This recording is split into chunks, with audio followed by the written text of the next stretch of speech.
Bonjour à tous. Alors aujourd'hui un petit cours sur le dénombrement niveau terminal et plutôt que vous balancer directement ce tableau avec les formules qui en fait constituera votre clé d'entrée pour résoudre des exercices de niveau terminal, j'aimerais qu'on construise le cours, c'est-à-dire qu'on y arrive progressivement jusqu'au petit 3, là, les combinaisons, que je vous balance pas toutes les formules directes sans explication, sans rien, parce que tout ceci se construit joliment, voilà. On passe par des petites étapes, on découvre peu à peu les techniques de dénombrement. Et c'est ce qui nous mène à plein de nouvelles définitions qui auront des propriétés, qui leur sont propres. Bref, une vraie construction de cours. Voilà, et sachant que ça sera vraiment l'objectif final, c'est de savoir dans quelle case on est et de savoir quel est l'objet qu'on va utiliser, la technique de comptage, donc de dénombrement.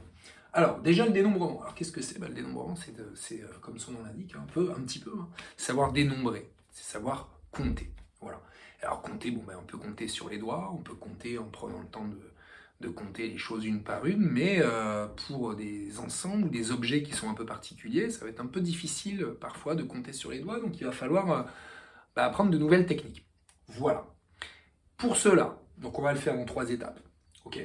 Grand 1, les cahuplés. Grand 2, les arrangements. Grand 3, les combinaisons. Mais il y a une étape 0, qui est d'abord de définir un petit peu les bases, un peu de vocabulaire aussi. Voilà, donc ça va être le grand 0 de mon petit cours. Voilà, grand 0. On va parler de produits cartésiens en particulier. Alors, avant de parler de produits cartésiens, on va d'abord considérer un ensemble, voilà, que j'appelle grand E, un ensemble, qui est fini. Voilà. Qu'est-ce que ça veut dire qu'il est fini? Ça veut dire qu'il contient un nombre fini d'éléments.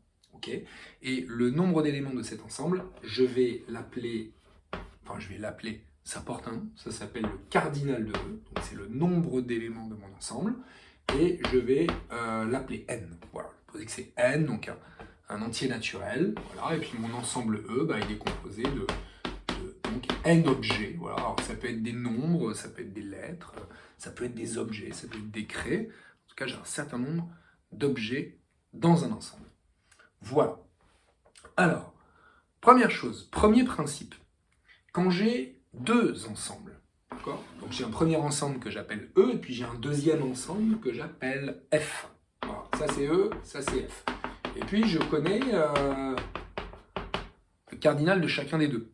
Voilà. Là, c'est cardinal de E, c'est-à-dire que j'ai cardinal de E élément là-dedans et cardinal de F élément là-dedans. Si je veux compter le nombre d'éléments qui sont dans la réunion des deux, E union F, d'accord? Je vais me dire, en fait, il suffit que j'aille compter ceux qui sont dans E et ceux qui sont dans F, et puis je les ajoute. En fait, là, c'est ce que je vois ici sur mon dessin. Alors, je peux avoir quand même un cas où, en fait, j'ai certains éléments qui sont à la fois dans E et dans F. Auquel cas, l'addition des deux, ça marche plus. Donc ce principe, qui s'appelle le principe additif, c'est de faire l'addition des deux cardinaux, mais de ne pas oublier de retrancher le cardinal de l'intersection des deux. Voilà. Ce qui me donne cardinal de E inter F, c'est le cardinal de E plus le cardinal de F moins le cardinal de l'intersection. Voilà. Alors vous reconnaîtrez peut-être une propriété que vous avez appris sur les probas. Il y a un lien fort entre le dénombrement et les probas. Dans le cas particulier où on est en situation de deux ensembles qui sont disjoints, c'est-à-dire qui ont une intersection qui est vide, il n'y a personne, il n'y a aucun élément qui appartient à la fois à E et à F, dans ce cas-là, ça vaut 0, donc ça saute, et on trouve ce qu'on va vraiment appeler le principe additif, quand j'ai des réunions d'ensemble, et que ces deux ensembles sont disjoints. Voilà le premier principe, voilà, qui est assez basique, mais dont on avait besoin de parler tout de même pour bien définir les choses. Ok, alors on passe maintenant à un nouvel objet, une opération sur les ensembles, qui va pas être la réunion, qui va être ce qu'on appelle le produit cartésien de deux ensembles. Donc j'ai E qui est un ensemble fini, qui est là, j'ai F qui est un ensemble fini lui aussi, donc ça peut être des lettres, des objets, des chiffres, tout ce que vous voulez. Et on définit le produit cartésien E et de F, qu'on note comme ceci, avec un fois, comme le fois des multiplications, mais qu'on prononce croix, voilà, parce que c'est une croix, ça, donc on prononce ça E croix F, E croix F, c'est donc le produit cartésien de E par F. C'est un ensemble, d'accord? Et comment il est défini, cet ensemble? Il est défini comme étant l'ensemble des couples X, Y, d'accord? Voilà, un élément, un autre élément, c'est un couple. Attention, pas n'importe quel couple. Il faut que le premier, il soit dans E, et que le deuxième, il soit dans F. Et donc, cet ensemble, que je définis comme étant le produit cartésien des deux, eh bien, c'est l'ensemble de tous les couples formés par un élément de E auquel je lui juxtapose un élément de F. Voilà. Et tout l'enjeu de ces produits cartésiens, je comprends un peu le mécanisme, mais ça va être de savoir comment les compter. Voilà. Comment compter le nombre d'éléments, donc le nombre de couples ici, qu'il y a dans E croix F. Voilà. Alors, on a dit que E, il est fini, il a n éléments, F, il est fini, on peut appeler M son cardinal, hein, le nombre de ces éléments. Puis on peut se dire, ouais, mais comment je pourrais compter le nombre d'éléments de E croix F? Ce qui m'intéresse, c'est le cardinal de E croix F. Voilà. Alors, comment on peut modéliser ça? Bon, on peut faire ça de plusieurs façons. Alors, modéliser, c'est essayer de trouver des représentations, des schémas, voilà, toute astuce un peu graphique qui nous permet de représenter un petit peu la problématique. Voilà. Alors évidemment, si je reste sur des patates comme ça va pas être évident de me dire, ah, attends, cette croix, je la mets avec cette croix, celui-là, bon, ouais, ok. Alors pour modéliser, en Proba, par exemple, on fait des arbres. Voilà, on peut faire aussi parfois des tableaux à double entrée. Alors les deux sont assez pratiques ici. Regardez par exemple, si, donc on l'a dit, le cardinal de E, on va dire que c'est n, il y a n éléments, et puis là, on va dire que j'ai m éléments pour F, d'accord? Alors, si jamais, je sais pas, n ça vaut 4 par exemple, hein, imaginez qu'en fait là ce sont des lettres que j'ai, hein, A, B, C, D, voilà, et puis là ce sont des chiffres, on va dire tous les chiffres de 0 jusqu'à 9. Donc j'en ai 10. Voilà, ça finit à 9. Ok. Si je veux essayer de lister tous les couples,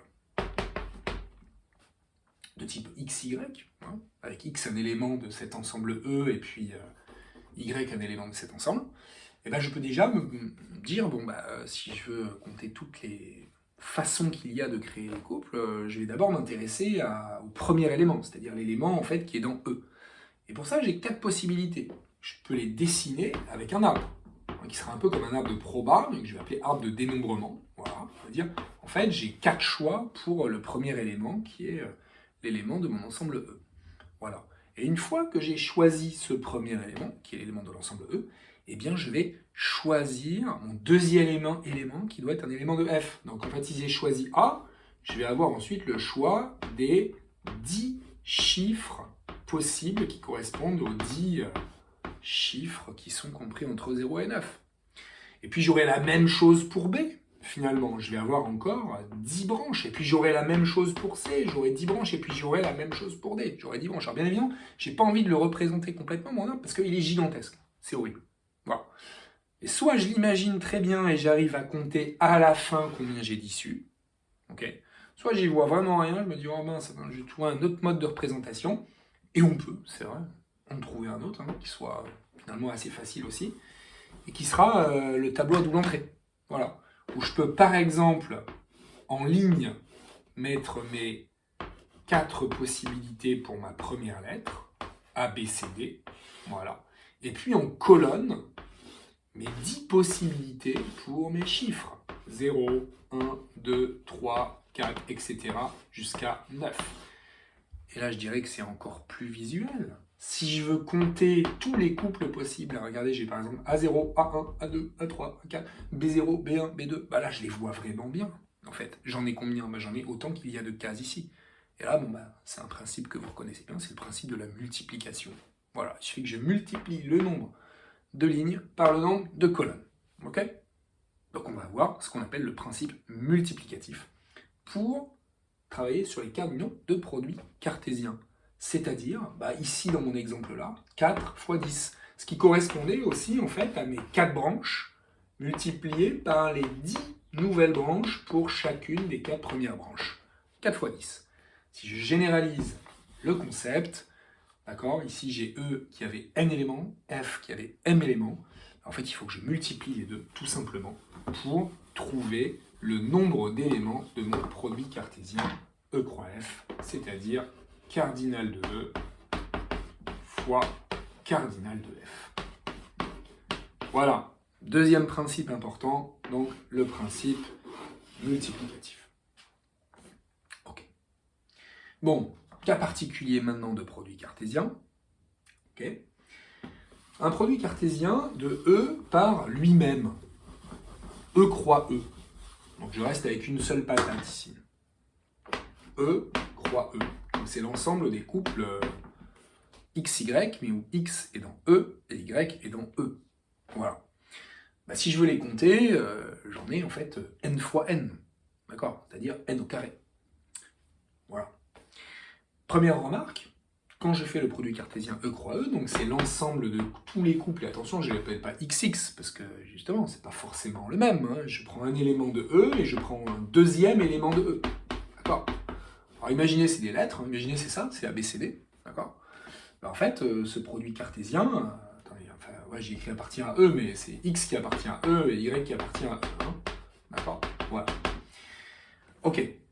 Donc dans la liste de tous ces éléments de E croix E, j'aurai par exemple AD, voilà, mais j'aurai aussi AA, potentiellement. Puis je peux avoir aussi DA, d'accord? Et donc on constate une première chose, c'est que si j'ai des trucs comme AA qui peuvent s'écrire, bah, c'est que en fait il y a des répétitions qui sont possibles quand je fais un produit cartésien d'un ensemble par lui-même. Et il y a aussi l'ordre qui est important, parce que AD, c'est pas le même objet que l'objet DA. Okay, on peut aussi faire le lien avec, finalement, cette écriture-là d'un couple, on l'a apprise avec les coordonnées de points. Et vous voyez bien, vous le savez bien, que le point de coordonnées 1, 2, c'est pas le même que le point de coordonnées 2, 1. Hein, d'accord? L'ordre est important dans des coordonnées. Okay, et on parle bien de couple de coordonnées. Et en fait, on comprend qu'il s'agit finalement de produits cartésiens. Okay, on comprend aussi que, bah, pareil, on a le droit à la répétition quand on écrit des coordonnées. Le point de coordonnées 1, 1, il existe, hein, bien sûr.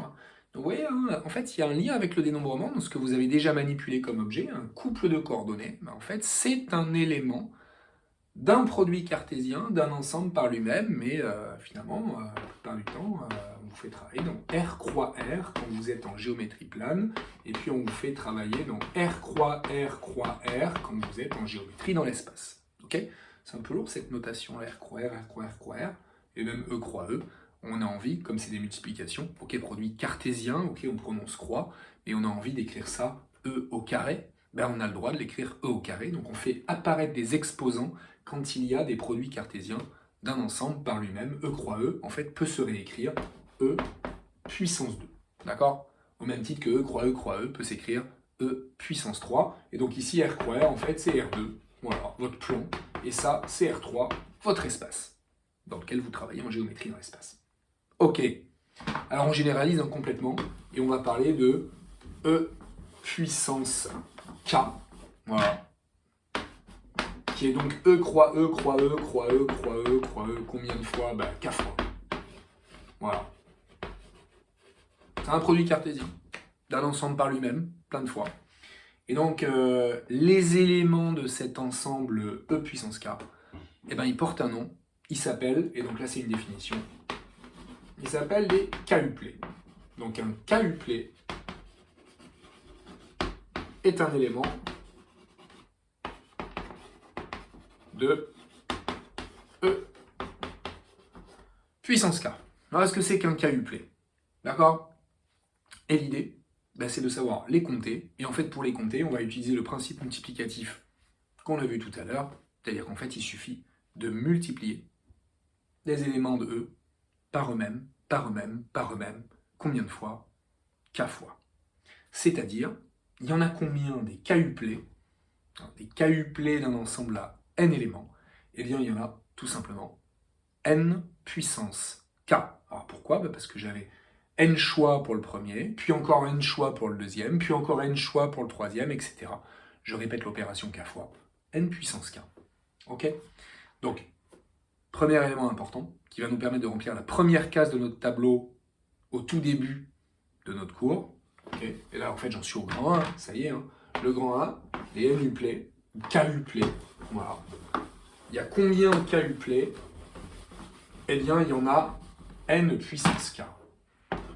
Donc un k-uplet, on retiendra qu'un k-uplet, c'est en fait un élément constitué de k éléments d'un ensemble à n éléments. D'accord? Donc je refais mon petit dessin, là j'ai n éléments, ok? Et je veux en prendre k, ces éléments-là, d'accord? Et en prenant k, bah, je les appelle x1, x2, etc. jusqu'à xk. Voilà. Okay. Ça, c'est un k-uplet. Il y a des répétitions possibles. Je peux prendre plusieurs fois le même. L'ordre est important. Si je prends x2 avant x1, bah, c'est pas le même que si je prends x1 avant x2. D'accord? Et le nombre de ces k-uplets, eh bien, on a dit, il y en a n puissance k. Ok? Voilà. Donc c'est la première case de votre tableau. Rappelez-vous le tableau au tout début, là. Voilà. Quand il y avait ordre, pas d'ordre, répétition, pas de répétition, en fait, on est là. Là, j'ai mes k-uplets. Et pour les compter, bah, il suffit que j'applique cette petite formule n puissance k. Voilà. Hein, plutôt que de repasser à chaque fois par l'arbre, c'est assez direct. Alors les applications possibles, bon bah il y en a plein, des assez basiques. Ça peut être par exemple le nombre de numéros de téléphone qu'il y a, tous ceux qui commencent par 06 par exemple. Bon bah faut que je remplisse des chiffres hein, dans les cases manquantes. Et puis bah voilà, j'ai le choix entre 10 chiffres à chaque fois pour chaque case. Donc en fait c'est tout le principe des k-uplets. Là en l'occurrence c'est peut-être un 8-uplet parce que 0 et 6 sont déjà pris. Il y a aussi l'histoire, je sais pas, des plaques d'immatriculation, il y a les adresses IP, bref, il y a plein de cas où il va s'agir de situations où on va aller compter des objets avec répétition possible et dans lequel l'ordre est important. Okay, l'histoire de boules dans des urnes aussi, mais pour lesquelles il y aurait remise et dans lequel l'ordre serait important. Okay, pour un jeu particulier. Hein. Voilà. Donc voilà une première façon de compter des objets avec une modélisation particulière qui demande de s'intéresser à des choses où l'ordre est important et où il y a répétition possible. Voilà. Alors on passe au grand 2. On va parler maintenant des arrangements. Grand 2, arrangement. C'est-à-dire, que se passe-t-il lorsque il y a un ordre, c'est-à-dire que c'est important de distinguer des choix ou des tirages d'objets selon l'ordre dans lequel je fais mon tirage, mais pour lequel il n'y a pas de répétition. Pas de répétition, mais ordre important. Alors de quoi peut-il s'agir dans certains contextes? Par exemple, des choix de classement, des choix de podium. Alors classement, podium, on comprend que l'ordre il va être important. Hein. Vous êtes premier, c'est pas la même chose que si vous êtes troisième. Hein. Attention, pas pareil. Et puis répétition, bah non, pas possible. Évidemment, dans un classement, vous n'avez pas voilà, l'individu Jean-Pierre, il peut pas être à la fois deuxième et troisième, hein, n'importe quoi. S'il est deuxième, il est deuxième, il n'est pas troisième. Voilà. Hein, donc pas de répétition possible, mais ordre important. Voilà, c'est le principe des arrangements. Alors, regardez, on va partir d'un exemple, justement, hein, l'exemple d'un podium. Voilà, imaginez, j'ai 8 coureurs, voilà. Et puis, je m'intéresse au podium. Voilà. J'ai combien de podiums possibles? J'ai 8 coureurs que j'appelle, j'ai appelé avec des numéros. Hein. 1, 2, 3, 4, 5, 6, 7, 8. Voilà. Et puis je veux essayer de compter tous les podiums possibles. Alors si j'y vais vraiment en essayant de les lister, je vais avoir un peu de mal parce que c'est un peu long là. Je vais avoir 1, 2, 3, je vais avoir 1, 2, 4, je vais avoir 1, 2, 5. J'en ai plein. Et puis je peux aussi changer l'ordre, hein, me dire mais 1, 2, 3 c'est pas la même chose que 3, 2, 1, c'est la même chose que 3, 1, 2. C'est vraiment très embêtant tout ça. Donc ça marche pas. Enfin, ça marche pas. Ce serait très long de faire comme ça. Il va falloir que je trouve des astuces. Voilà, de comptage. Et l'astuce qu'on peut prendre, c'est l'astuce qu'on a vue au début, qui constitue à modéliser ça. On pourrait retravailler sur l'arbre. Voilà. C'est-à-dire se dire que, en fait, si je veux constituer tous les podiums possibles, j'ai 8 coureurs, je peux me dire que d'abord, j'ai le choix du numéro 1, celui qui va être sur la plus haute marche du podium. Et donc là, j'ai 8 choix possibles. 1, 2, 3, 4, etc. jusqu'à 8. Voilà. Puis ensuite, je passe au deuxième. Et pour le deuxième, j'ai aussi plein de choix possibles. Mais alors attention, oh là là, le premier là, j'avais choisi 1 comme étant premier, donc là il ne peut plus être deuxième. 1, et ça y est, il est déjà pris. Donc là, je vais passer à 2 directement. Puis ensuite, j'aurai 3, j'aurai 4, etc. Et le dernier, 8. Si j'ai choisi 2 comme étant le numéro 1 de mon podium, bah, je ne peux pas le reprendre, donc je vais pouvoir prendre 1, mais pas 2. Donc il faudra que je passe à 3, puis à 4, puis à 5. Bref, finalement, au niveau de ces nouveaux nœuds ici, je vais avoir combien de branches? Bah, une de moins. Là, j'avais 8 branches, mais à partir de là, je n'aurai plus que 7 branches. Je passe au troisième. Il faut que je choisisse mon troisième pour mon podium. Ben, là, j'ai 3, j'ai ni un ni 2 possible. Hein. Donc là, ça commence à 3, puis 4, puis 5, puis 6, puis 7, puis 8.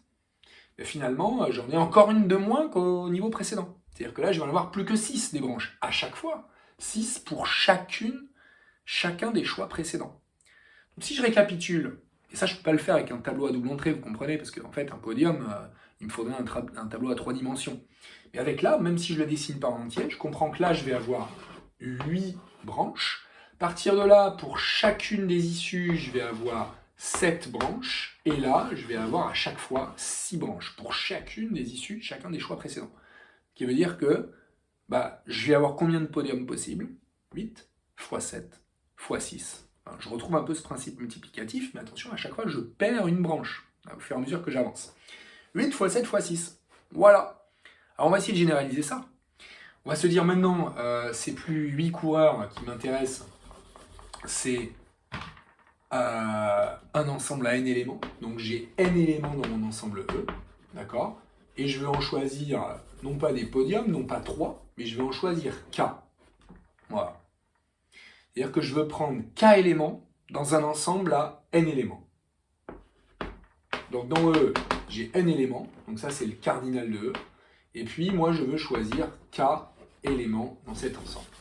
Et en fait on va faire exactement le même principe. On va se dire que au début j'aurai le choix du premier, d'accord? Je vais avoir combien de choix? Ben, je vais en avoir n.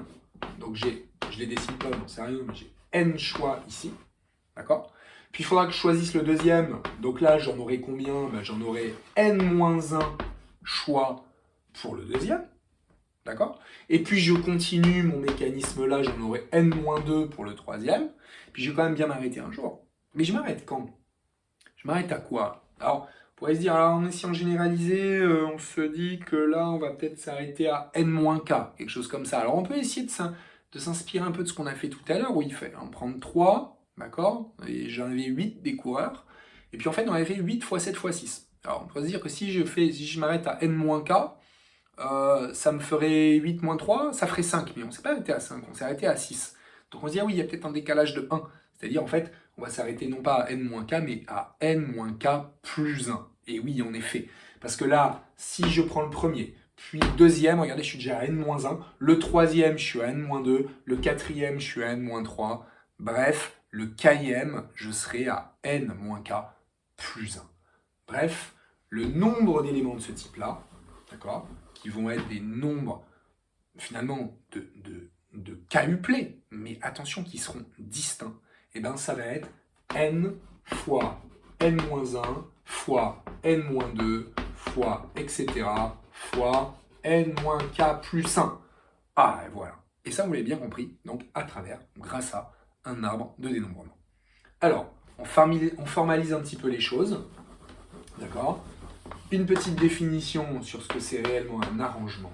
Donc je suis encore dans un ensemble qui a n éléments, un ensemble fini, et je vais appeler k-arrangement, donc un k-arrangement. Qu'est-ce que c'est? Un k-arrangement, c'est un k-uplé d'éléments distincts de E. Alors, distinct, qu'est-ce que ça veut dire? Ça veut dire qu'en fait, ils sont tous différents. Voilà. Alors, ok, c'est bien des n-uplés, on l'a vu tout à l'heure, l'ordre est important, mais par contre, il n'y a pas de répétition possible. Pourquoi? Parce que tous mes éléments, ils doivent être tous différents. Je ne peux pas avoir, comme k-uplé, comme k-arrangement, je ne peux pas avoir, par exemple, 2, 2, 3, 5. Non, c'est pas possible. D'accord? Parce que là, j'ai une répétition de 2. Je ne peux pas avoir une répétition de 2. Okay, donc voilà, ça s'appelle un k-arrangement. K-arrangement. Et maintenant, ce qui m'intéresse, bien sûr, ça va être de savoir les compter. J'ai combien de k-arrangements? Donc là, c'est ce qu'on a dit tout à l'heure. Vos k-arrangements, alors, on va apprendre de plusieurs façons. Déjà, on va apprendre sa notation. Le nombre de k-arrangements, eh bien, ça s'écrit d'une certaine manière. ça s'écrit avec un grand A, d'accord? Avec n ici, le plus grand, qui est en bas, et avec k ici. Nombre de k arrangements d'un ensemble à n éléments. Voilà. Ok. Alors, on reprend cette propriété-là, et puis on va donner une petite formule, en fait, de deux manières différentes. Le nombre de k arrangements d'un ensemble à n éléments, il vaut n fois n-1 fois n-2 fois etc. jusqu'à n-k plus 1. Voilà. Ok. Bon alors, les formules avec les petits points de suspension, c'est un peu dangereux parce que quand en fait k est petit, pas trop, on n'est pas sûr, on se dit ah, mais est-ce que ça marche? Bon, voilà. Hein, voilà. Donc en fait, il y a une autre façon de faire qui va utiliser un outil voilà, que vous connaissez déjà peut-être, qui s'appelle la factorielle. Enfin, un outil, c'est une définition mathématique aussi. Hein. Mais factoriel n, qu'est-ce que ça veut dire? Pour n supérieur ou égal à 1, là, en fait, c'est n fois n-1 fois n-2 fois n-3, etc. jusqu'à 1. Voilà, en fait, je fais le produit de tous les entiers en prenant à chaque fois l'entier qui lui est inférieur. Ou alors, hein, je pars de 1, puis je fais x2, x3, x4, x5, x6, je m'arrête quand? Je m'arrête à n. Et ça s'appelle n factoriel. Hein. Exemple, je sais pas, 4 factoriel, c'est 4 fois 3 fois 2. Puis en fait, on voit que le x1, il sert un peu à rien. Hein, on pourrait s'arrêter à x2, d'accord? Mais en même temps, si je parle de 1 factoriel, je suis bien obligé de l'écrire le 1. C'est 1 tout seul, ok? D'accord? 17 factoriel, c'est 17 fois 16 fois 15 fois 14 fois 13, etc. jusqu'à 2. Ou 1 si vous voulez. Voilà. Par convention, 0 factoriel, ça vaut 1. Voilà, pour que tout soit cohérent. Tout l'échafaudage mathématique fonctionne bien. On le verra. Ok, alors pourquoi je vous parle de la factorielle? Parce que ça, c'est pas tout à fait la factorielle, mais oui, mais en même temps, ça ressemble un petit peu. Voilà. Alors, quel est le lien entre ça et ça? C'est que là, on va jusqu'à 1, alors que là, au bout d'un moment, on s'arrête. On va pas jusqu'à 1. Mais on aimerait l'écrire en utilisant les factoriels, cette petite formule. B-A-N-K ou A-K-N. Comment on fait? Regardez, on va tricher un peu. On dit, j'aimerais bien faire intervenir la factorielle n. Qu'est-ce que je fais? Je ne m'arrête pas là, je continue. C'est-à-dire que je vais écrire n fois n-1 fois, et puis je continue mon processus. Donc j'écris n factoriel, je le force. Ah mais j'en ai écrit en trop, j'ai multiplié par n-k, par n-k-1, par n-k-2, jusqu'à 2 là. Attendez, c'est quoi cette histoire? Alors je divise instantanément par ce par quoi j'ai multiplié artificiellement. C'est-à-dire que regardez, là, ce que j'ai fait, on va faire par rapport à un exemple, si vous voulez. Hein. L'exemple de tout à l'heure, j'avais 8 fois 7 fois 6. Je veux faire intervenir factoriel 8, qu'est-ce que je fais?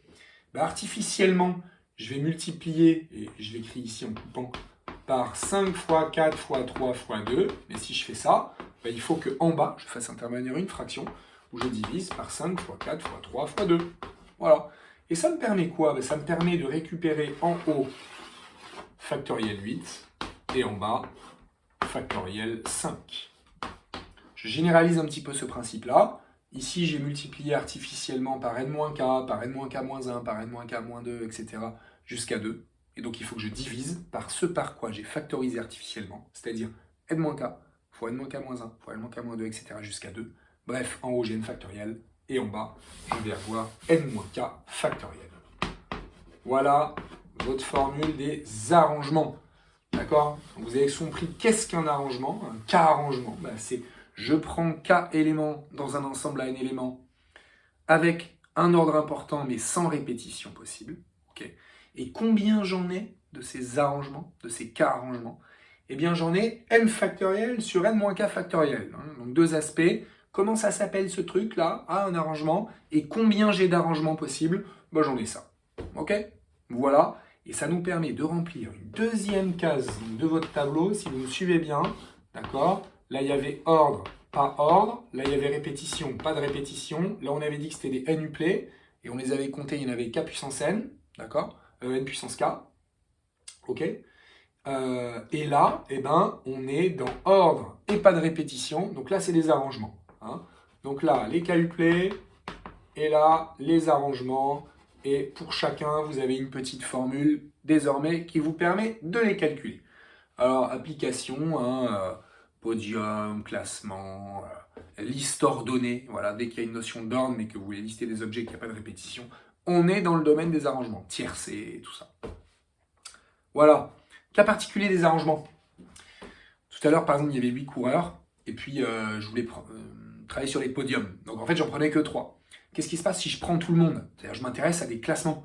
C'est-à-dire que je m'intéresse vraiment au nombre de façons d'aller piocher les gens. L'ordre est important, mais je prends tout le monde. En fait, si je prends tout le monde, c'est que c'est un arrangement, mais de n éléments. Voilà, parmi n éléments, dans un ensemble à n éléments. Donc finalement, quand j'applique ma formule, ANN, ça va me donner n factoriel sur n-n factoriel. Enfin, si elle marche, ma formule, mais marche-t-elle? Oui, à la condition d'avoir écrit ma convention qui est que 0 factoriel, ça vaut 1. Et en effet, je trouve n factoriel pour ce nombre d'arrangements, n arrangements dans un ensemble à n éléments. Et en fait, c'est parfaitement cohérent avec le fait que si je veux aller chercher et donc classer tous mes éléments qui sont dans un ensemble, je vais d'abord commencer par choisir le premier, j'ai n possibilités, puis le deuxième, j'en ai n-1, puis le troisième, j'en ai n-2, etc., etc., jusqu'au dernier. Et à la fin, j'ai plus qu'un objet à choisir, voilà, tout seul.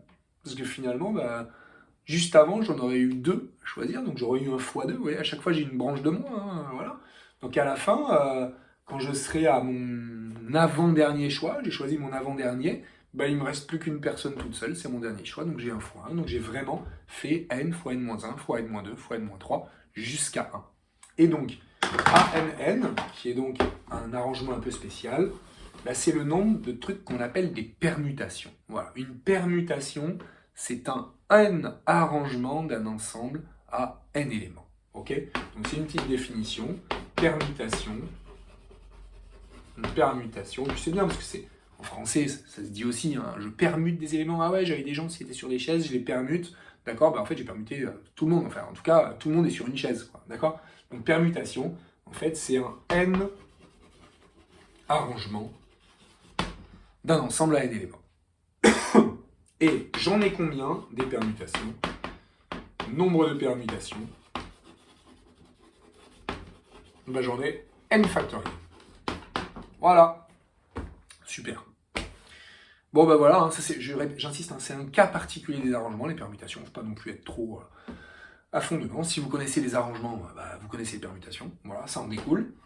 Et par contre, maintenant, on va passer à une troisième case du tableau, un troisième type, et en fait le plus important. Voilà, mais on est obligé d'avoir parlé de tout ce qu'on a fait avant d'évoquer ça. Hein, ça va être les combinaisons. Voilà, les combinaisons. Alors juste avant, faut vous rappeler une chose, c'est qu'est-ce qu'un sous-ensemble d'un ensemble. Voilà, quand j'ai un ensemble comme ça, E, ok, avec plein d'éléments à l'intérieur, et un sous-ensemble, donc c'est un ensemble d'éléments qui est inclus dans cet ensemble. Voilà, donc son cardinal est toujours inférieur ou égal au cardinal de E, bien sûr, hein, d'accord? Donc par exemple ça, là, c'est un sous-ensemble. Voilà, ok. Donc un sous-ensemble, comment ça s'écrit? Quand j'ai un ensemble fini et que je veux un sous-ensemble, ça s'écrit avec des accolades. Voilà. Par exemple, là, si mon ensemble de départ c'est A, B, C, D, d'accord? Un sous-ensemble, ça peut être A, B, C. Ça, c'est un sous-ensemble, d'accord? Et vous voyez, là, en fait, j'ai mis des accolades, un peu comme quand vous listez les nombres. Par exemple, quand vous donnez un S égale, un ensemble des solutions d'une équation, c'est... voilà, des trucs comme ça que vous écrivez. Okay. Et puis d'ailleurs, quand vous le faites, vous avez peut-être appris qu'il n'y a pas d'ordre. En fait, quand vous mettez S égale 0,1 ou S égale 1, 0, normalement, on n'a pas le droit de vous dire « Ah non, il faut les mettre dans l'ordre ». Mais non, il n'y a pas d'ordre. Il n'y a pas d'ordre, en fait, dans un sous-ensemble. Pourquoi il y aurait un ordre? Et il n'y a pas de répétition possible aussi. Quand vous trouvez, vous faites, je sais pas, la règle du produit nul, vous avez 2 solutions, 0, 0, vous l'écrivez qu'une fois, votre 0, vous ne l'écrivez pas 2 fois. D'accord? Pas de répétition possible. Alors ça, c'est un sous-ensemble. Il y en a d'autres. Hein. A, c'est un sous-ensemble aussi. Tout seul, ça s'appelle un singleton.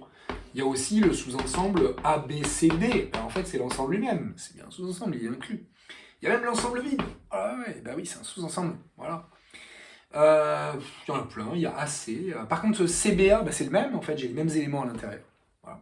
Et donc, on se dit, oh là là, mais quand j'ai 4 éléments comme ça, compter tous les sous-ensembles, c'est une galère monumentale.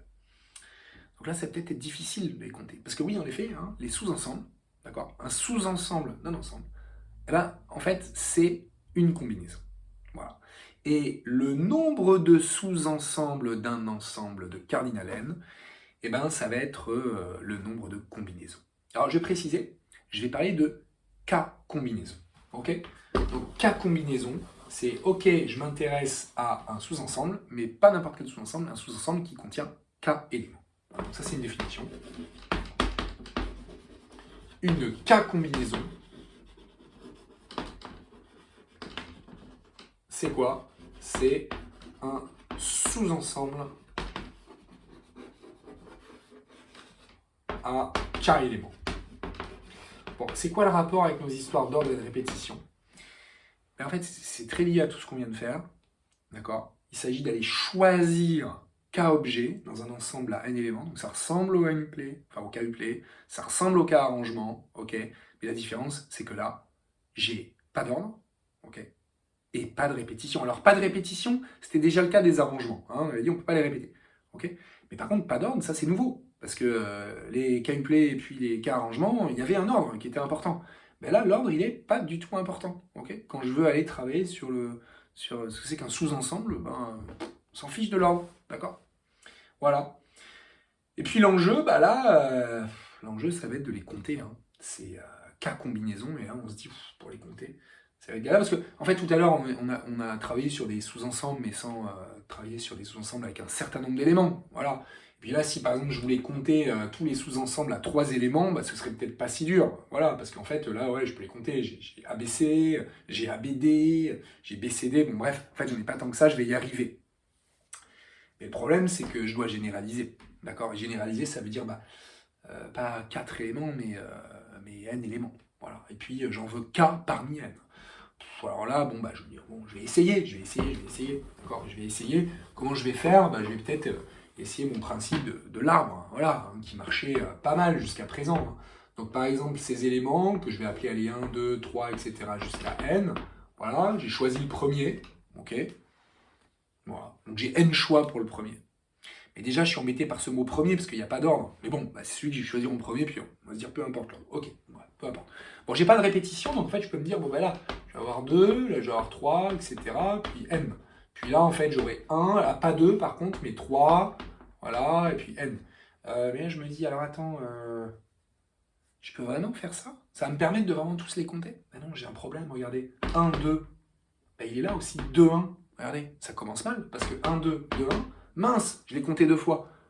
Mais cette histoire des doublons, ça va se produire partout. Ça va se produire partout, ça va être horrible. Donc en fait, si je commence mon arbre, et qu'en fait, je suis obligé d'aller rechercher tous mes doublons, en fait, c'est infernal, c'est encore pire que de les compter. Enfin, c'est pareil, c'est la même difficulté. C'est atroce. Ça marche pas, mon arbre.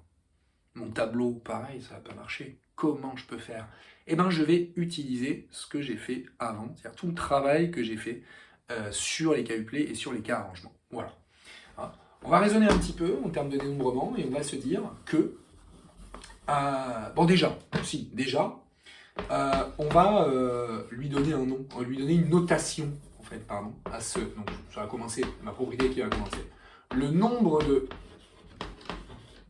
K combinaisons d'un ensemble à n éléments, déjà, il se note comme ça,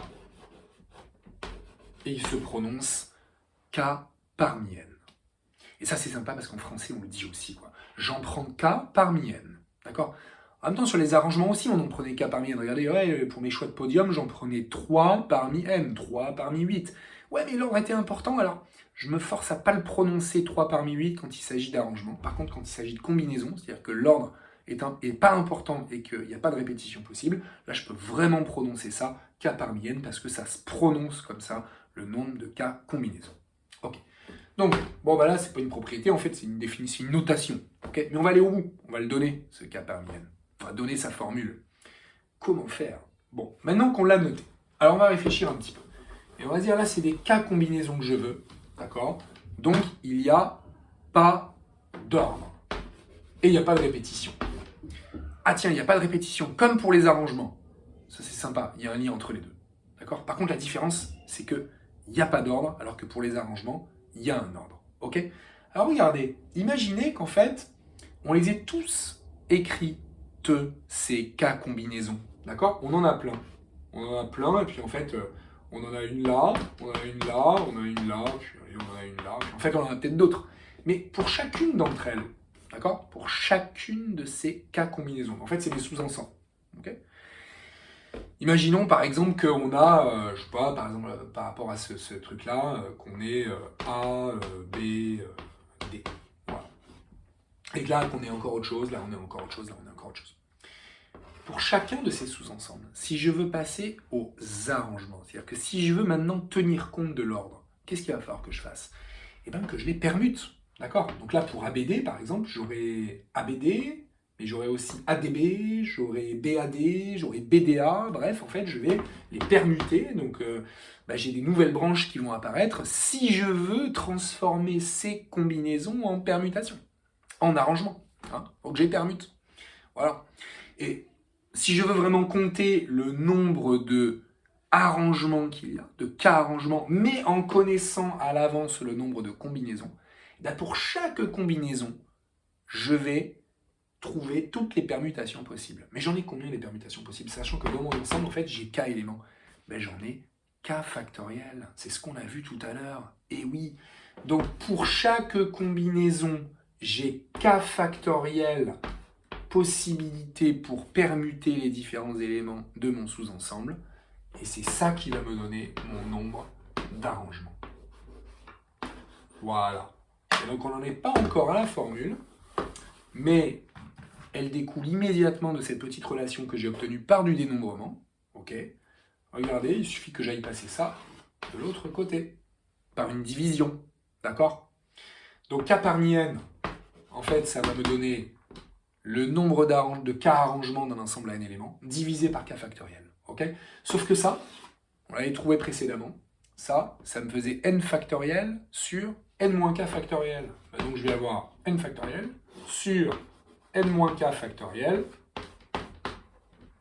le tout divisé par k factoriel. Donc ça me fait une fraction à étage, et le k factoriel, il apparaît ici. Et voilà ma petite formule qui me donne le nombre de k combinaisons d'un ensemble à n éléments. Voilà. Et voilà, on a fini le tableau, en fait, le tableau initial, d'accord, qui avait 4 cases, et dont je vous avais dit qu'il y a une case que vous n'allez jamais pouvoir remplir cette année.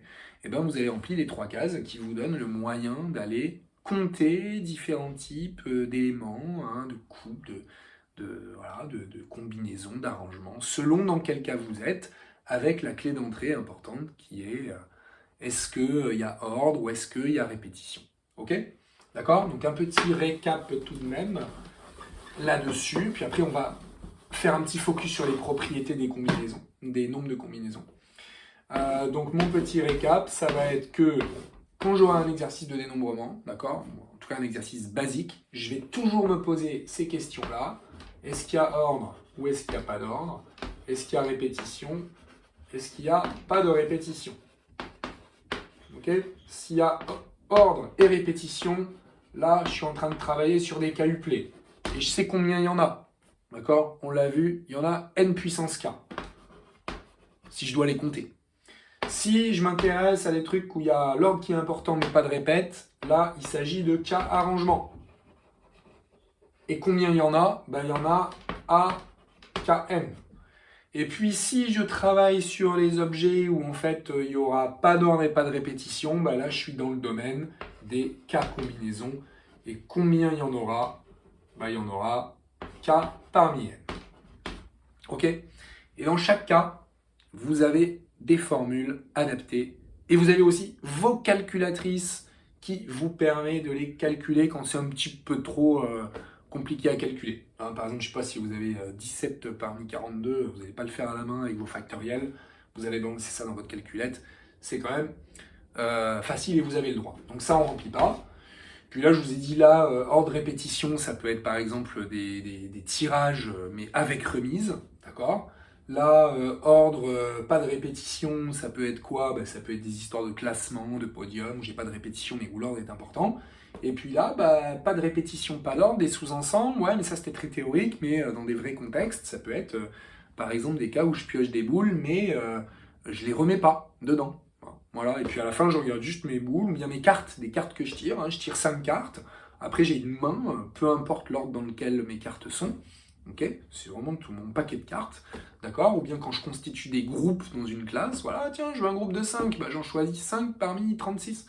eh ben, j'ai affaire à des combinaisons, parce que j'ai pas de répétition d'un élève possible dans un groupe, et puis l'ordre n'est pas important, parce qu'au final, après, moi, c'est le groupe qui m'intéresse, c'est qui est-ce qui est dans mon groupe, hein, peu importe l'ordre. Donc voilà, il y a plein de cas très concrets comme ça. Ok. Allez, dernier point, on fait un petit focus quand même sur les combinaisons, parce que c'est de loin les plus importantes. Ok. Et les combinaisons, bah, ces fameux k parmi n, hein, enfin le nombre de combinaisons, les k parmi n, ça porte un autre nom, ça s'appelle coefficient binomial, voilà, parce qu'il y a un lien aussi avec la formule du binôme de Newton, hein, voilà, il y a plein de propriétés de ces nombres pris en tant que tels, hein, pas uniquement en termes de dénombrement. Donc j'aimerais juste voir avec vous, à travers aussi la formule hein, qu'on va pouvoir utiliser, hein, mais c'est k parmi n, donc c'est n factoriel sur k factoriel fois n moins k factoriel. Voilà, et puis il y a plein de petites propriétés sympas à connaître. Hein. 0 parmi n, par exemple, alors, il y a deux façons hein, d'aller calculer tout ça. Hein. Soit, en fait, on applique la formule, ok, soit on va plutôt essayer de faire du raisonnement par dénombrement.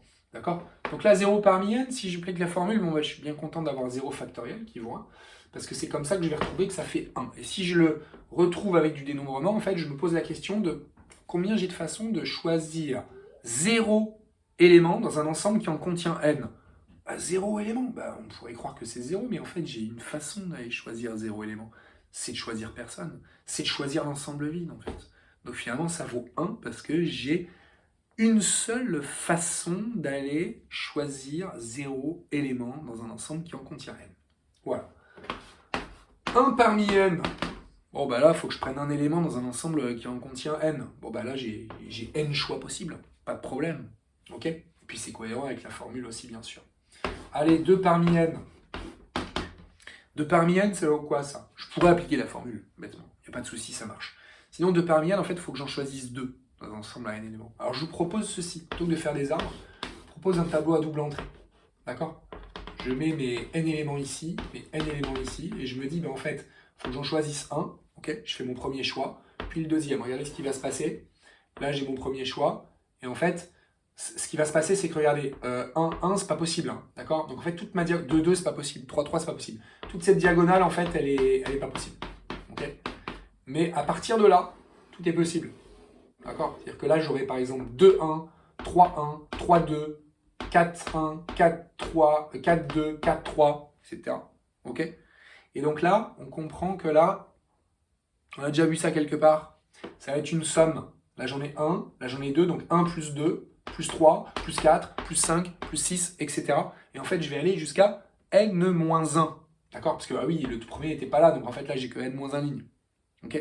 On a déjà vu ça quelque part. C'est une somme de termes de suite arithmétique. Et en fait, ceci va nous donner n fois n-1 sur 2. Hein, l'histoire du premier terme, du nombre de termes fois le premier plus le dernier sur 2. Donc ça me fait n fois n-1 sur 2, ce que je peux récupérer facilement avec cette formule. Ok? Donc voilà, trois premières petites propriétés calculatoires sur les coefficients binomiaux, ou donc nombre de cas à combinaison. Ok? Une autre qui est sympa, c'est celle de la symétrie. D'accord? La symétrie, c'est quoi? La symétrie, c'est, on va le faire d'ailleurs par le... Bon, on peut le faire de deux façons, mais k parmi n, voilà, ça fait n-k parmi n. Alors, si on regarde ça dans cette formule-là, c'est évident, parce qu'en fait, il y a une symétrie dans la formule, hein, k, n-k. Si je remplace k par n-k, là, j'aurai n-k factoriel, et là, j'aurai n-k factoriel avec des parenthèses, ça me donnait k factoriel. Ben ouais, ça marche. Mais ça veut dire quoi en termes de dénombrement? Ça, c'est bizarre. Mais regardez, k parmi n, ça veut dire quoi? Ça veut dire qu'en fait, j'en choisis k parmi n. Alors, imaginez, par exemple, je sais pas, c'est justement des élèves, je sais pas, j'ai un groupe de 8 élèves, j'en veux 3. Bon, j'en choisis 3. J'ai donc 3 parmi 8 façons de le faire. Ok? Mais j'aurais pu constituer mon groupe de 3 autrement. En fait, j'aurais pu aller choisir plutôt ceux que je ne prends pas. Eh oui. Hein, à tout groupe de 3, je peux associer le groupe des exclus. D'accord? Il y a ceux que je prends, d'accord? Et il y a les exclus. En fait, chaque groupe que je constitue, il correspond à un seul groupe d'exclus. D'accord? Et les exclus, à chaque fois, j'en aurai 5. Pour un groupe de 3, j'aurai 5 exclus. Donc, choisir 3 personnes parmi 8, c'est exactement comme si je choisissais en fait mes 5 exclus parmi 8. Ok? Et donc si je généralise, choisir k éléments dans un ensemble à n éléments, ça revient à choisir les n-k éléments que je ne prends pas. Ok? Bah voilà, c'est ce qu'on a écrit là. Sympa les raisonnements par dénombrement. Ça évite de faire des calculs. Par contre, c'est dur à écrire. Voilà, donc c'est une propriété de symétrie, voilà, et qui est intéressante, parce qu'elle va nous mener aussi à la constitution du triangle de Pascal. Ok. Mais avant de faire le triangle de Pascal, il me manque ma dernière relation, qui est la relation de Pascal, voilà. Donc la relation de Pascal, c'est quoi? C'est k parmi n plus k plus 1 parmi n égale k plus 1 parmi n plus 1. Voilà. Alors, il y a une façon pas très élégante de le faire, mais qui, enfin, pas très élégante, c'est de faire du gros calcul. Après, c'est pas si énorme que ça. En fait, ça se fait plutôt bien, mais c'est pas ce que je préfère, mais on peut le faire quand même, hein, pour donner des petites pistes calculatoires. Ça marche tout à fait. En fait, il suffit d'écrire ça, hein, qui est k parmi n, et puis de lui rajouter en fait le k plus 1 parmi n, en fait, qui va s'écrire comment? Bah, comme ça, n factoriel sur k plus 1 factoriel fois n moins parenthèse k plus 1 factoriel, c'est-à-dire n moins k moins 1 factoriel. Ok. Et puis essayer de calculer ça et espérer qu'on va tomber là-dessus, c'est-à-dire sur du n plus 1 factoriel sur k plus 1 factoriel fois n plus 1 moins k plus 1 factoriel. Voilà. Et en bas, il y a un truc qui va se simplifier, ça va juste donner du n moins k factoriel. Alors, ça se fait très bien. Je vous laisse le faire, hein, si vous voulez. C'est pas si dur. Alors pourquoi ça se fait très bien? Parce que regardez, oh là là, on a l'impression que c'est hyper compliqué ça, mais il va falloir mettre sous le même dénominateur. Et en fait, pour mettre sous le même dénominateur, c'est pas du tout difficile. Regardez, là j'ai k plus 1 factoriel, et là j'ai k factoriel. Comment je passe de k factoriel à k plus 1 factoriel? Vous voyez, des petits exemples. Imaginez, là j'ai 8 factoriel, et là j'ai 9 factoriel. Qu'est-ce que ça veut dire 8 factoriel? 8 fois 7 fois 6 fois 5 fois 4 fois 3 fois 2 fois 1. Ok. Et 9 factoriel, c'est 9 fois 8 fois 7, etc. Qu'est-ce que j'ai en plus? Là j'ai un 9. Ah ouais. Donc pour passer de 8 factoriel à 9 factoriel, il faut juste que je fasse x 9. Bref, pour passer de k factoriel à k plus 1 factoriel, il faut juste que je multiplie par k plus 1. Et oui. Donc si je multiplie par k plus 1 ici, ça s'annonce bien, d'accord? Parce que je vais récupérer ici, au lieu de k factoriel, k plus 1 factoriel. Par contre, si je le fais en bas, il faut que je le fasse en haut. Voilà. Puis attends, je n'ai pas fini, hein, parce que là j'ai n-k factoriel, mais là j'ai n-k moins 1 factoriel. Donc là, il faut que je multiplie celui-là par n-k pour obtenir celui-là. Donc là, j'ai multiplié par n-k. Et donc là aussi par n-k. Voilà. Et en fait, là, mon dénominateur, ça va être k plus 1 factoriel fois n-k factoriel. Ça va être exactement le dénominateur. Ça va être le dénominateur de l'écriture en formule de ce nombre de combinaisons. Par contre, il y a le haut à gérer. Et le haut à gérer, là, wow, ça fait peur. Normalement, on doit avoir juste n plus 1 factoriel. Qu'est-ce qui se passe? Alors là, on ne comprend pas comment y arriver. Mais en fait, ça marche très bien. Ça marche très bien, pourquoi? Parce qu'en factorisant par n factoriel, on aura n factoriel facteur de k plus 1 plus n moins k. Les k s'en vont. Il me reste n factoriel fois n plus 1. C'est magique, ça fait n plus 1 factoriel. Oh là là, on y est arrivé. Donc c'est pas très élégant, mais c'est quand même. Il y a des trucs jolis dans le calcul. Ce qui est juste pas élégant, c'est le calcul. Mais ça marche, on va pas s'en priver. Hein. Sinon, il y a beaucoup plus joli. C'est justement un raisonnement en termes de dénombrement. Bon, encore une fois. Qu'est-ce que c'est que ça? Regardez, en fait, je vais m'intéresser à ça et me dire que ça veut dire quoi? Ça veut dire que j'ai un ensemble à n plus 1 éléments. Voilà, j'en ai n plus 1. Et en fait, je vais isoler le dernier là. Enfin, le dernier, j'en isole un, tu vois, que j'aime pas trop. Je l'appelle A. Celui-là, je l'appelle A, cet élément-là. Ok? K plus 1 parmi n plus 1, c'est donc le nombre de façons que j'ai d'aller prendre K plus 1 éléments parmi n plus 1. Ok? Alors, regardez bien. Donc, c'est ça. Je vais compter ça en faisant un petit principe d'exclusion, c'est-à-dire essayer d'utiliser le principe additif. C'est-à-dire, je vais compter le nombre de façons de prendre K plus 1 élément en distinguant les sous-ensembles qui contiennent A et les sous-ensembles qui ne contiennent pas A. Voilà, donc imaginez, lui j'appelle x1, lui j'appelle x2, lui j'appelle x3, etc., etc. Et le dernier j'appelle xn. Et là j'ai A. J'en ai bien n plus 1 des éléments. Ok? Alors, si je veux compter le nombre de sous-ensembles, donc le nombre de sous-ensembles, attention, hein, le nombre de sous-ensembles à k plus 1 éléments. D'accord, hein. Donc c'est-à-dire qu'il m'en faut k plus 1. Okay, et je veux d'abord compter ceux qui contiennent A. Alors ceux qui contiennent A, déjà dans la liste, il y aura A. Et puis ensuite, il faut que je complète.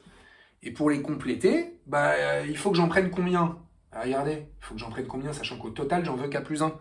Mais il faut que j'en prenne k. Je vais devoir en prendre k, mais parmi combien? Mais pas parmi n plus 1, parce que je dois surtout pas en prendre A, je l'ai déjà pris. Donc c'est k parmi n. Donc le nombre de sous-ensembles, d'accord, à k plus 1 élément, qui contiennent A, eh ben c'est lui. Voilà. Ok?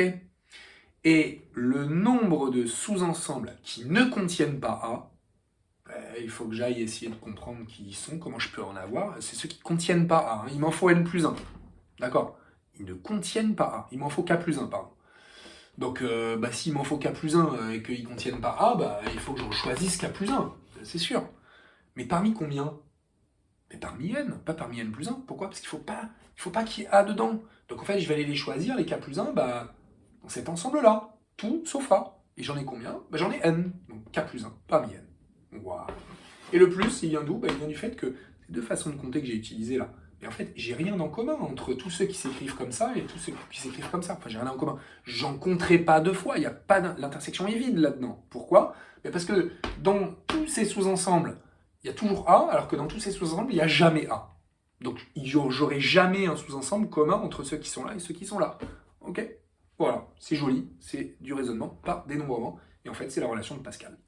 La relation de Pascal, elle nous permet de construire progressivement le triangle de Pascal. Et après, on s'arrêtera là. Le triangle de Pascal, c'est quoi? Et bien, le triangle de Pascal, c'est ça. Regardez. Voilà, on va le dessiner, on va bien le commenter. Je vais commencer à l'écrire et puis on va essayer de comprendre quand même comment je l'écris. Qu'est-ce que c'est que ça? Qu'est-ce que je fais? Regardez ce que je suis en train de faire. Regardez. Là, il y a 0, là il y a 1, là il y a 2, là il y a 3, là il y a 0, là il y a 1, là il y a 2, là il y a 3, etc. etc. Je vous remets votre petite relation ici de Pascal. N, K parmi N, plus K plus 1 parmi N. Ça, c'est égal à K plus 1 parmi N plus 1. Voilà. Ok. D'accord, alors qu'est-ce que ça veut dire? Regardez, ce tableau, il se construit comment? Ou ce triangle, il se construit comment? En ligne, c'est les N, et en colonne, c'est les K. D'accord? Si je me mets, par exemple, ici, là, qu'est-ce que ça veut dire, ça? D'accord? Ça veut dire 2 parmi 3. Regardez, ça, c'est les K, ça, c'est les N. Donc, ce que j'ai entouré, c'est 2 parmi 3. Ok? Et donc, ce nombre-là, 2 parmi 3. D'accord? Et comment je l'ai construit? Je l'ai construit en utilisant cette relation. Ok, 0 parmi 0, je sais que ça faisait 1. D'accord? Et puis, en fait, on a vu que les 0 parmi N, ils font tous 1. Les 1 parmi N, ça fait N. Donc là, en fait, je peux recopier. 4, 5, 6, etc. Okay, là, j'en copie mes 1.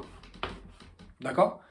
Et là, j'utilise cette relation comment? En comprenant que là, cette somme-là, elle se fait avec des éléments de la même ligne. Là, j'ai N et là, j'ai N. D'accord? Et par contre, il faut que je change de colonne. Regardez, par exemple là, 1 plus 3. 3 plus 3, ici. D'accord? C'est la même ligne, par contre c'est des colonnes différentes, et le résultat ça doit me faire K plus 1 parmi N plus 1, donc je reste sur la colonne de droite, la colonne K plus 1, et puis là je vais passer à la ligne d'après, ok? La ligne d'après, c'est-à-dire la ligne N plus 1, 3 plus 3 égale 6, 4 plus 6 égale 10, 5 plus 10 égale 15, etc. etc. D'accord? Et puis là, je pourrais continuer, 3 plus 1, 4, etc. Mais je peux aussi utiliser le principe de symétrie qu'on a vu, la propriété de symétrie, qui est K parmi N, c'est comme N moins K parmi N. Donc là, de manière symétrique, en fait, je vais avoir ça, là je vais avoir ça, voilà, etc. Là je vais avoir 20, puis donc là je vais avoir 15, et là je vais avoir 6, et là je vais avoir 1, bref, etc. Voilà. Ok? Et c'est comme ça que progressivement, je peux construire tous les éléments de mon triangle de Pascal. Bon, ça c'était juste un focus, parce que ça rentre pas dans les techniques de dénombrement, parce que concrètement, une fois que vous avez choisi votre bonne modélisation, là je suis dans le domaine de la combinaison, vous avez le droit à la calculette, vous calculez à la calculatrice si vous avez le droit, et vous avez le droit, d'accord? Mais ce petit focus sur les coefficients binomiaux, donc ça s'appelle aussi des coefficients binomiaux, pas juste des K parmi N ou des nombres de combinaison, c'est assez intéressant. Voilà, et dernière petite chose quand même, pour ceux qui auraient fait éventuellement de la loi binomiale avant même de faire du dénombrement, voilà ce qui est possible. On se rappelle de la formule de la loi binomiale. Je vous donne P de x égale K. Si grand X suit une loi binomiale de paramètres N et P. Ça vous donne quoi déjà? Justement, K parmi N. Fois P puissance K. Fois 1 moins P puissance N moins K. Donc si on ne vous l'a jamais expliqué tout ça, c'est quoi cette histoire de loi binomiale? C'est quoi le modèle en fait? Le modèle, c'est ce qu'on appelle un schéma de Bernoulli. Vous avez succès, échec, succès, échec, succès, échec. Voilà. Puis il y a N répétitions indépendantes et identiques. Donc l'arbre, au bout d'un moment, on en a marre, il est horrible, cet arbre. D'accord? Ah, ça continue. Oh, on est perdu. P de x égale K, qu'est-ce que ça veut dire? C'est la probabilité d'avoir K succès. K succès, wow. Par exemple, si je suis là, j'ai que des succès. Alors, imaginez, j'ai fait ce chemin-là, j'ai N succès. D'accord? Mais si je veux K succès, je sais pas moi, par exemple, si N c'est 7 et que K c'est 3, ben, 3 succès, je peux avoir par exemple 3 succès et après que des échecs. Mais je peux avoir aussi 2 succès, un échec, un succès et que des échecs. Ou alors un succès et que des échecs, puis à la fin 2 succès. Wow, j'ai plein de... C'est horrible, mon arbre, il est horrible. Comment je peux en sortir? Je vais pas les compter, puis j'ai N. C'est atroce. Ah, c'est atroce. Sauf qu'en fait, je peux faire le lien avec ce que j'ai fait avant, bien sûr. J'en ai combien des chemins qui me mènent à K succès au final? Ben, j'en ai K parmi N. Ben oui, tout simplement. En fait, c'est un nombre de sous-ensembles. Voilà, si j'en veux K parmi N, des succès, ben, j'en ai K parmi N, tout simplement. Donc on voit le lien avec le dénombrement et avec les combinaisons, bien sûr. Pas de répétition, pas d'ordre. K parmi N, mais alors la suite. Alors le K parmi N, on le reconnaît, c'est lui. Hein. En fait, ça va constituer, ça, c'est vraiment le nombre d'issues qui correspondent à la fin de mon arbre aux façons que j'ai d'avoir mes K succès parmi sur N tentatives. Par contre, chacun de ces chemins, qu'est-ce qui se passe en termes de branches? Ben, j'aurai des branches avec des P et des branches avec des 1 P. Là j'ai du P, là j'ai du 1 P, là j'ai du P, là j'ai du 1 P. Pour un échec c'est 1 P, pour un succès c'est P. J'aurai combien de branches avec du P? Ben, autant que j'ai du succès en fait, c'est-à-dire K succès. J'ai voulu K succès, je m'intéresse à P de x égale K.